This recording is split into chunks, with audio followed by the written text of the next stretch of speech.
નમસ્કાર મિત્રો, આપ સાંભળી રહ્યા છો Shri Sharda school news podcast, બાળકો દ્વારા બાળકો માટે. ચાલો જાણીએ આજના દિવસનું મહત્ત્વ. આજે 2 એપ્રિલ 2026. સૌપ્રથમ આજે વિશ્વમાં વર્લ્ડ ઓટિઝમ અવેરનેસ ડે તરીકે ઉજવવામાં આવે છે. આ દિવસનો મુખ્ય ઉદ્દેશ ઓટિઝમ ધરાવતા બાળકો અને વ્યક્તિઓ વિશે જાગૃતિ ફેલાવવાનો છે. ઓટિઝમ એ એક વિકાસાત્મક સ્થિતિ છે જેમાં વ્યક્તિની વાતચીત, વર્તન અને સામાજિક સંવાદ ઉપર અસર પડે છે. આપણે સૌએ આવા બાળકોને સમજવું, સ્વીકારવું અને એમને પ્રોત્સાહન આપવું રહ્યું. આ વિશે આપણે આગળ જાણીએ કે ઓટિઝમ શું છે. ઓટિઝમ સ્પેક્ટ્રમ ડિસઓર્ડર ASD એક મગજના વિકાસ સાથે જોડાયેલી સ્થિતિ છે જેમાં વ્યક્તિની વાતચીત, વર્તન અને સામાજિક સંબંધો પર અસર પડે છે.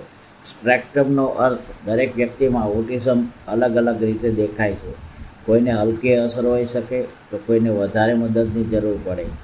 ઓટિઝમ ક્યારે જોવા મળે છે? સામાન્ય રીતે બાળકમાં 2 થી 3 વર્ષની ઉંમર સુધી લક્ષણો દેખાવા લાગે છે. મુખ્ય લક્ષણોની વાત કરીએ તો વાતચીતમાં મુશ્કેલી એટલે કે બોલવામાં મોડું થવું, શબ્દોનું પુનરાવર્તન કરવું એટલે કે એક જ વાત વારંવાર કહેવી, આંખોમાં આંખ નાખીને વાત ન કરવી. બીજું, સામાજિક વર્તનમાં તફાવત, અન્ય બાળકો સાથે રમવામાં રસ ન હોવો, નામ બોલાવતા પ્રતિસાદ ન આપવો, ભાવનાઓને સમજવામાં મુશ્કેલી પડવી. ત્રીજી વાત છે એક સરખું વર્તન, વારંવાર એક જ ક્રિયા કરવી, દાખલા તરીકે હાથને હલાવવું, ગોળ ગોળ ફરવું, એક જ વસ્તુમાં વધારે રસ, અને રોજની રૂટીન બદલાય તો અસ્વસ્થ થવું.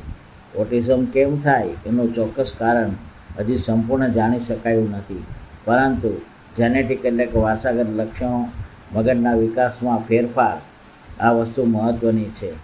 ઓટિઝમમાં માતા પિતાની ભૂલ નથી કે કોઈ સંક્રમણ ચેપ પણ નથી. ઓટિઝમના પ્રકારો. ઓટિઝમ એક સ્પેક્ટ્રમ છે, એટલે કે માઇલ્ડ એટલે હલકો, મોડરેટ એટલે મધ્યમ અને સિવિયર એટલે ગંભીર. દરેક બાબતમાં અલગ અલગ હોય છે. ઓટિઝમ ધરાવતા બાળકોની ખાસિયતો જોઈએ તો એ બાળકોમાં ખાસ શક્તિઓ પણ હોય છે. ખૂબ સારી યાદશક્તિ હોય, ચિત્રકલા, સંગીત કે ગણિતમાં રસ હોય, કોઈ એક વિષયમાં ઊંડું ધ્યાન હોય. આની સારવાર અને સહાયની વાત કરીએ તો સંપૂર્ણ રીતે સાજું થતું આવું બાળક સંપૂર્ણ રીતે સાજું થતું નથી, પણ યોગ્ય માર્ગદર્શનથી બાળક ખૂબ સુધરી શકે છે. એના માટે special education, speech therapy, behavioural therapy, પરિવારનો પ્રેમ અને સહયોગ એ મહત્ત્વના છે. સમાજ તરીકે આપણી જવાબદારી છે કે આવા બાળકોને અલગ ગણવું નહીં, તેમને સમજવું અને સ્વીકારવું, તેમને પ્રોત્સાહન આપવું, કારણ કે તેઓ ખાસ છે, બસ અલગ રીતે. અંતમાં કહીએ તો ઓટિઝમ કોઈ રોગ નથી, પણ એક અલગ રીતે દુનિયા જોવા અને સમજવાની રીત છે. સમજ, સહાનુભૂતિ અને સહયોગ એ સૌથી મોટી એની સારવાર ગણી શકાય. આ દિવસે આપણે ઓટિઝમ અવેરનેસ બાબતે વાત તો કરી.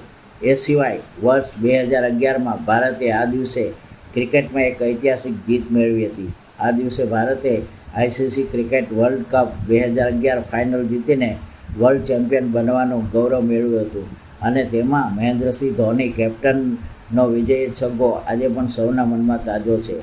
આ દિવસે 1792માં અમેરિકામાં કોઇનેજ એક્ટ પસાર થયો હતો, જેના દ્વારા ડોલરના ચલણની પણ શરૂઆત થયેલી.